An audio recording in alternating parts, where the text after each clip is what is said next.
ಬಿಜೆಪಿಯೊಳಗಿನ ಬಣ ಬಡಿದಾಟ ಮತ್ತೊಂದು ಹಂತಕ್ಕೆ ಹೋಗಿದೆ. ವಿಜಯೇಂದ್ರ ಮತ್ತು ಯತ್ನಾಳ್ ನಡುವೆ ನೇರ ಮಾತಿನ ಯುದ್ಧ ನಡೀತಾ ಇದೆ.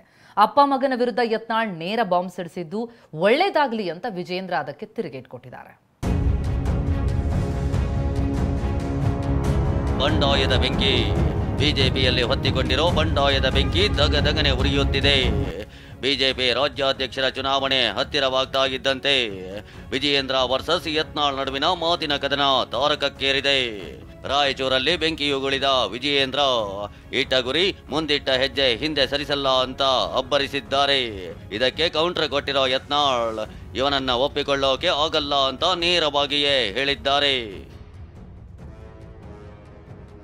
ಯಡಿಯೂರಪ್ಪ ಮಗಾಗಿ ಒಂದು ಮಾತನ್ನ ಹೇಳ್ತಾನೆ, ಎಲ್ಲ ಸ್ವಾಮೀಜಿಗಳ ಮುಂದೆ ಒಂದು ಮಾತನ್ನ ಹೇಳ್ತಾನೆ, ಇಟ್ಟ ಗುರಿ ಮುಂದಿಟ್ಟ ಹೆಜ್ಜೆ ಯಾವತ್ತೂ ಕೂಡ ಹಿಂಸೆಂತ ಪ್ರಶ್ನೆ ಇಲ್ಲ. ಇವನು ಒಪ್ಕೊಳಕ್ ಆಗೋದಿಲ್ರಿ. ನಾವು ಯಾರ ಅಪ್ಪನ್ನೇ ಜೈಲಿಗೆ ಹಾಕೋದನ್ನ ಹೆಂಗ್ ಒಪ್ಕೋತೀರಿ? ಅವ್ರ ಅಪ್ಪಂದೇ ಡೂಪ್ಲಿಕೇಟ್ ಸಹಿ ಮಾಡ್ಯಾರ ಅಂತೇಳಿ ಕಾಂಗ್ರೆಸ್ ಹರಿಪ್ರಸಾದ್ ಮುಖ್ಯಮಂತ್ರಿ ಸಹಿ ಡೂಪ್ಲಿಕೇಟ್ ಮಾಡ್ಯಾರ ಅಂತ ಹೇಳೋದಂತವ್ರು ನಾವು ಒಪ್ಲಕ್ ಸಾಧ್ಯ ಇಲ್ಲ. ನಮ್ಮ ಪಕ್ಷ ಅಂತದಕ್ಕೆ ಅವಕಾಶ ಕೊಡೋದಿಲ್ಲ. ಹೈಕಮಾಂಡ್ ಗಂಭೀರವಾಗಿ ತಗೋಬೇಕು. ಇನ್ನು ವಿಜಯೇಂದ್ರ ರಾಜೀನಾಮೆ ಕೊಡ್ಲಿ ಅಂತ ಯತ್ನಾಳ್ ಆಗ್ರಹಿಸಿದ್ದಾರೆ. ಇದಕ್ಕೆ ಪ್ರತಿಕ್ರಿಯಿಸಿದ ವಿಜಯೇಂದ್ರ ಯತ್ನಾಳ್ಗೆ ಒಳ್ಳೇದಾಗ್ಲಿ ಅಂತ ಕಾಲೆಳೆದಿದ್ದಾರೆ. ಆ ಗ್ಯಾಂಗು ಇಡೀ ಬಿಜೆಪಿಯಲ್ಲಿ ಹೊಗಳಭಟ್ರ ಗ್ಯಾಂಗ್ನಿಂದ ವಿಜಯೇಂದ್ರ ಹಾಳಾಗ್ತಾ ಇದ್ದಾನೆ. ಇದು ಅರ್ಥ ತಕ್ಷಣ ಸುನೀಲ್ ಕುಮಾರ್ ಹೆಂಗ್ ನೈತಿಕ ಹೊಣೆ ಹೊತ್ತು ರಾಜೀನಾಮೆ ಕೊಡಿ. ಅವ್ರಿಗೆ ಒಳ್ಳೇದ್ ಮಾಡ್ಲಿ ಭಗವಂತ ಒಳ್ಳೇದ್ ಮಾಡ್ಲಿ ಅಂತ ನಾ ಪ್ರಾರ್ಥನೆ ಮಾಡ್ತೀನಿ. ಅವ್ರಿಗೆ ಒಳ್ಳೇದ್ ಮಾಡ್ಲಿ ಭಗವಂತ ಒಳ್ಳೇದ್ ಮಾಡ್ಲಿ ಅಂತ ನಾ ಪ್ರಾರ್ಥನೆ ಮಾಡ್ತೀನಿ. ಹೀಗೆ ವಾಗ್ದಾಳಿ ನಡೆಸಿದ ಯತ್ನಾಳ್ ನಿಮ್ಮ ಮಗ ರಾಜ್ಯಾಧ್ಯಕ್ಷ ಸ್ಥಾನಕ್ಕೆ ಯೋಗ್ಯನಲ್ಲ, ಅರ್ಹನಲ್ಲ. ಮಗನ ವ್ಯಾಮೋಹ ಬಿಟ್ಟು ಪಕ್ಷ ಕಟ್ಟಿ ಅಂತ ಯಡಿಯೂರಪ್ಪಗೆ ಯತ್ನಾಳ್ ಸಲಹೆ ಕೊಟ್ಟಿದ್ದಾರೆ. ನಿಮ್ಮ ಮಗನ ವ್ಯಾಮೋಹ ಬಿಡ್ರಿ, ಪಕ್ಷ ಕಟ್ರಿ. ಪಕ್ಷದ ಒಬ್ಬ ನಿಮ್ಗೆ ಕೊಟ್ಟೈತಲ್ಲ ಪಕ್ಷ. ಪಾಪ ಬಿ ಶಿವಪ್ಪನವ್ರು ಹೆಂಗ್ ನೀವು ಅನ್ಯಾಯ ಮಾಡಿದ್ರಿ? ಆರಾಮ್ ನಿಮ್ಮ ಮೊಮ್ಮಕ್ಕಳ ಜೋಡಿ ಆಟ ಆಡ್ಕೋತ್ಕೊಂಡ್ರಿ. ಈ ದುರಾಶೆ ಬಿಡಿ. ನಿಮ್ಮ ಮಗ ಅದಕ್ಕೆ ಅರ್ಹನಿಲ್ಲ, ಯೋಗ್ಯನಿಲ್ಲ. ಯಾವಾಗ ನಿಮ್ಮ ಸಹಿನೇ ಮಾಡಿ ನಿಮ್ಗೆ ಗುರ್ತಿಲ್ಲಾರ್ದನೆ ಅನೇಕ ಫೈಲ್ ಕ್ಲಿಯರ್ ಮಾಡಿದ್ರಿಂದ ನೀವು ಜೈಲಿಗೆ ಹೋಗಿರಿ.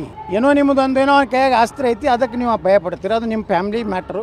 ಈ ಮಧ್ಯೆ ಬಣ ಬಡಿದಾಟ ಇರೋದನ್ನ ಸಂಸದ ಜಗದೀಶ್ ಶೆಟ್ಟರ್ ಒಪ್ಪಿಕೊಂಡಿದ್ದಾರೆ. ಹೈಕಮಾಂಡ್ ಎಲ್ಲಾ ಬೆಳವಣಿಗೆಗಳನ್ನ ನೋಡ್ತಿದೆ ಎಂದಿದ್ದಾರೆ. ಮತ್ತೊಂದು ಕಡೆ ಮಾಜಿ ಸಚಿವ ಶಿವನಗೌಡ ನಾಯಕ್ ವಿಜಯೇಂದ್ರ ಪರ ಬ್ಯಾಟ್ ಬೀಸಿದ್ದಾರೆ.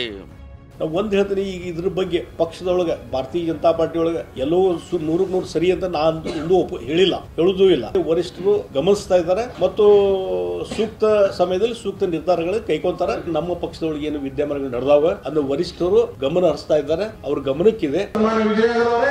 ಈ ರಾಜ್ಯಕ್ಕೂ ನೀವು ಒಂದಿನ ಮುಖ್ಯಮಂತ್ರಿ ಆಗಬೇಕು.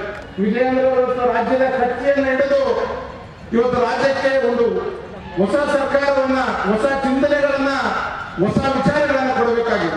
ಇಷ್ಟು ದಿನ ಬಣ ಬಡಿದಾಟದ ಸದ್ದು ಬರೀ ವಿಜಯೇಂದ್ರ ಹಾಗೂ ಯತ್ನಾಳ್ ಮಧ್ಯೆಯೇ ಕೇಳಿ ಬಂದಿತ್ತು. ಇದೀಗ ಕಹಾನಿ ಮೇ ಟ್ವಿಸ್ಟ್ ಸಿಕ್ಕಿದೆ. ಬಿಜೆಪಿ ಶಾಸಕ ಸುನೀಲ್ ಕುಮಾರ್ ಪ್ರಧಾನ ಕಾರ್ಯದರ್ಶಿ ಹುದ್ದೆಯಿಂದ ಮುಕ್ತಗೊಳಿಸುವಂತೆ ಹೈಕಮಾಂಡ್ಗೆ ಮನವಿ ಮಾಡಿಕೊಂಡಿದ್ದಾರೆ. ರಾಜ್ಯಾಧ್ಯಕ್ಷರ ಬದಲಾವಣೆ ಕೂಗು ಕೇಳಿ ಬಂದಿರೋ ಹೊತ್ತಲ್ಲೇ ಸುನೀಲ್ ಕುಮಾರ್ ಇಟ್ಟ ನಡೆ ಕುತೂಹಲ ಕೆರಳಿಸಿದೆ. Bureau report, TV9.